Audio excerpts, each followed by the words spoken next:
ఓం గణేశాయ నమః. వైశాఖ పురాణము 5వ అధ్యాయము. వైశాఖ మాస విశిష్టత.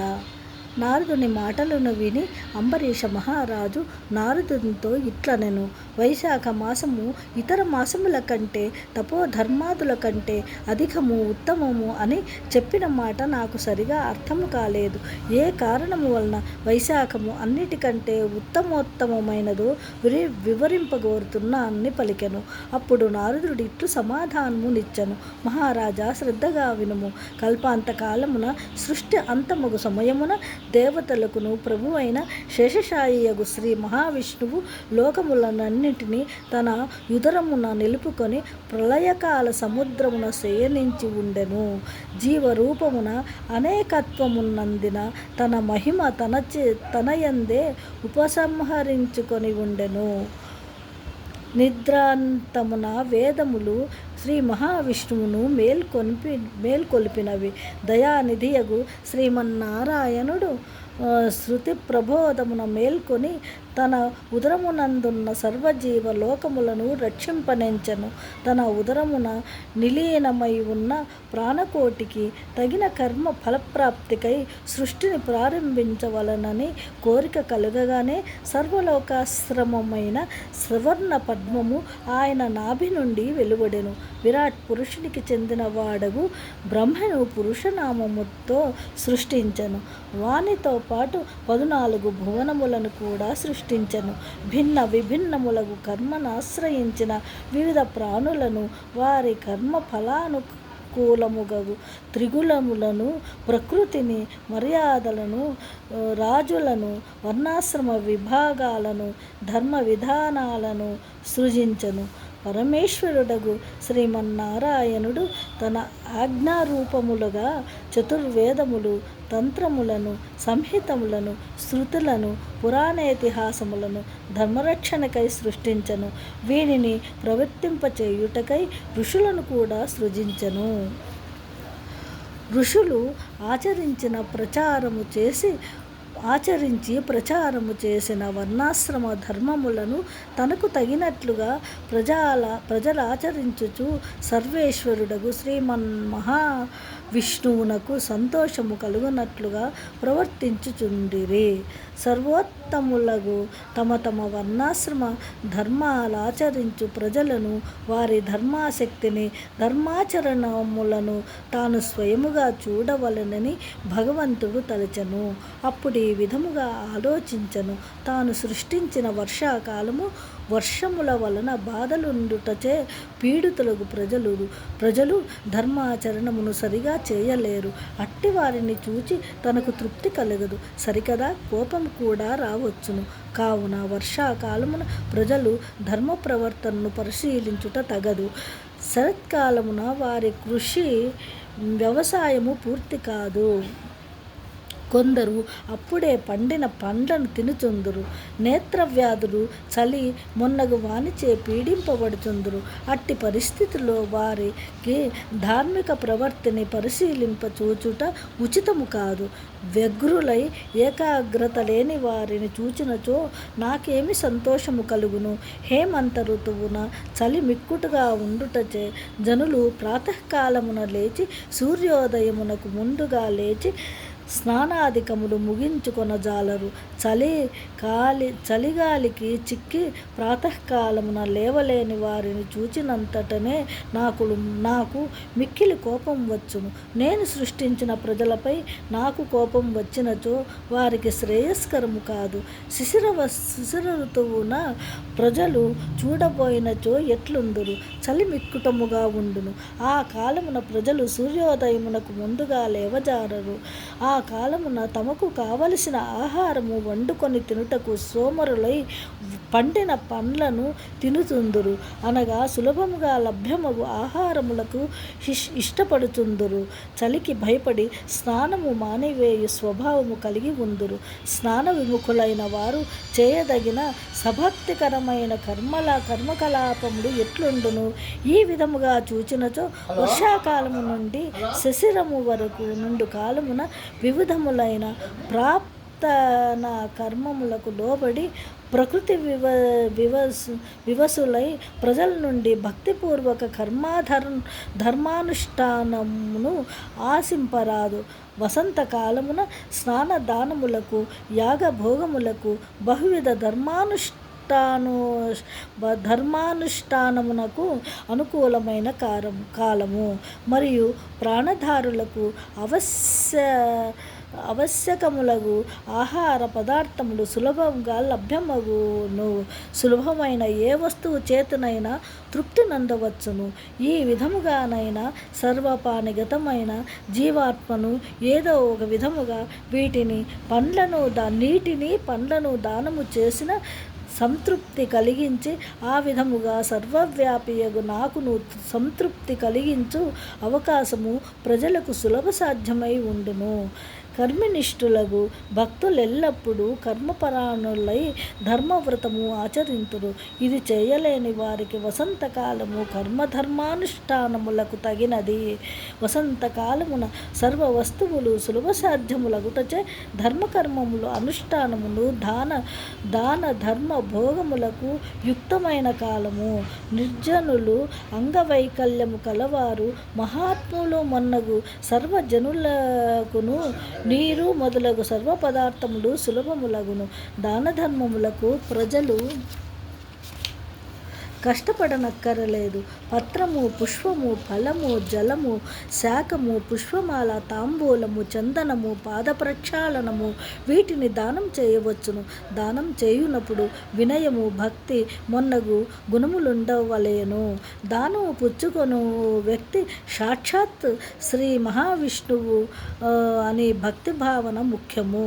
అట్టి భావన వలననే విలువ కట్టరానంత పుణ్యమునిత్తును అని భక్త సులభుడు దయాశాలియగు శ్రీ మహావిష్ణువు ఆలోచించి శ్రీ మహాలక్ష్మితో కలిసి లోక సంచారమునకై బయలుదేరెను.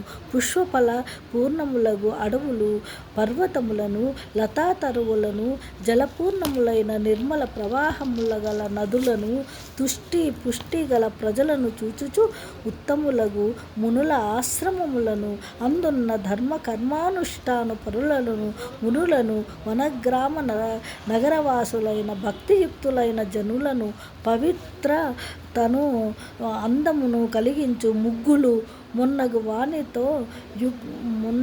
వానితో నొప్పు ఇండ్ల ముంగిళ్లను ఫలపుష్పాదులతో ఆచరించు భక్తులతో నిండి సందడిగా ఉన్న తోటలలోనూ శ్రీ మహావిష్ణువు లక్ష్మీ సమేతుడై తిలకించుచు భక్తియుక్తులై వినయాది గుణములతో వ్రతములను ఆచరించుచు యథాశక్తిగా దాన ధర్మములు చేయుచు అతిథి అభ్యాగతులను ఆచరించు ధర్మాత్ములను, పుణ్యాత్ములను, కర్మపరాయణులను, మహాత్ములను అందరినీ చూచుచు అభ్యాగతుడై అతిథి అయి బహురూపములతో వచ్చి ప్రజలకు ధర్మ కర్మానుష్ఠానములలో పాలు పంచుకొనుచు సంప్రీతుడై అఖండ పుణ్యమును, అఖండ సౌభాగ్యములను, సర్వసంపదలను తుదకు ముక్తిని స్వయముగా అడుగగానే వారి ముక్తియుక్తులకు దాన ధర్మములకు పూజాధికములకు సాఫల్యమునిచ్చి అనుగ్రహించును. దురాచారులు, సోమరులు మొన్నగు వారును సత్కార్యములను ఆచరించి యథాశక్తి దాన ధర్మములు చేసినచో వారి పాపములను నశింపచేసి పుణ్యమును లేక సుఖమునిచ్చును.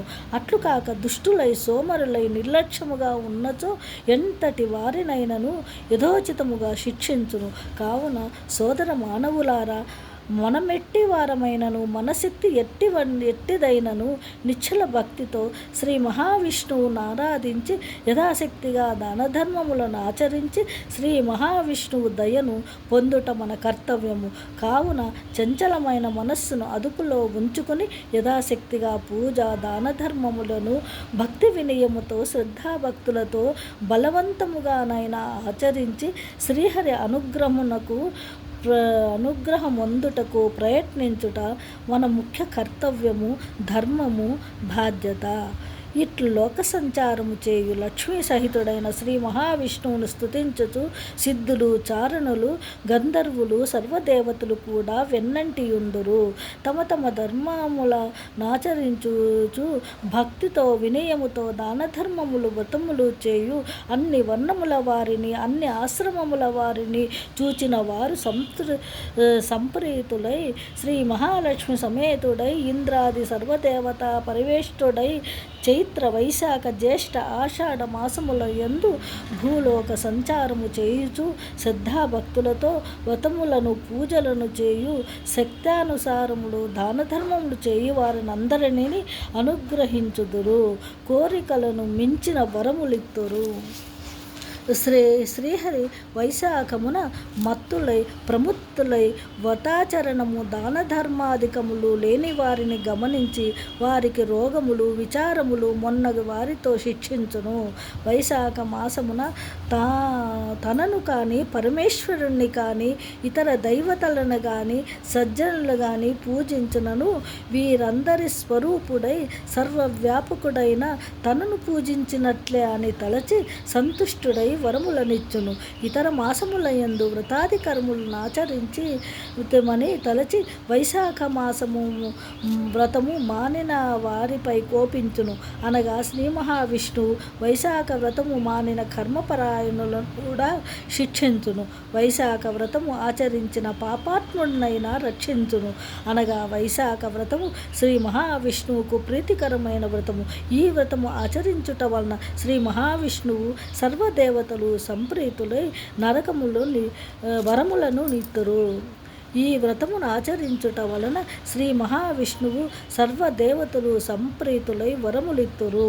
సపరివారముగా వచ్చిన మహారాజును నగరము, గ్రామములు, వనములు, పర్వతములు, నదీ తీరములు మొన్నగు చోట నివసించు జనులు దర్శించి యథాశక్తిగా తమకు తోచిన వ్రతము, పుష్పము, ఫలము మొన్నగు వారినిచ్చి మహాప్రభు తమ ఏలుబడిలో సుఖముగా ఉంటివి అనుగ్రహింపమని ప్రార్థించినతో మహారాజు వారి పన్నులను తగ్గించుట, సౌకర్యములను కల్పించుట మొన్నగు వారివి ఎట్లు చేయునో అట్లే శ్రీ మహావిష్ణు ప్రీతికరమైన వ్రతము ఆచరించుచు సద్బ్రాహ్మణులను, అతిథులను, అభ్యాగతులను దైవభావముతో ఉపచారములు చేసి యథాశక్తిగా దానధర్మములు ఆచరించినచో శ్రీహరి సంతుష్టుడై కోరిన కోరికలనిచ్చి రక్షించును. పరివార దేవతలను శ్రీ మహావిష్ణువు అనుగ్రహము నందిన వారికి తాము కూడా యథోచితముగా వరములనిచ్చి రక్షింతురు.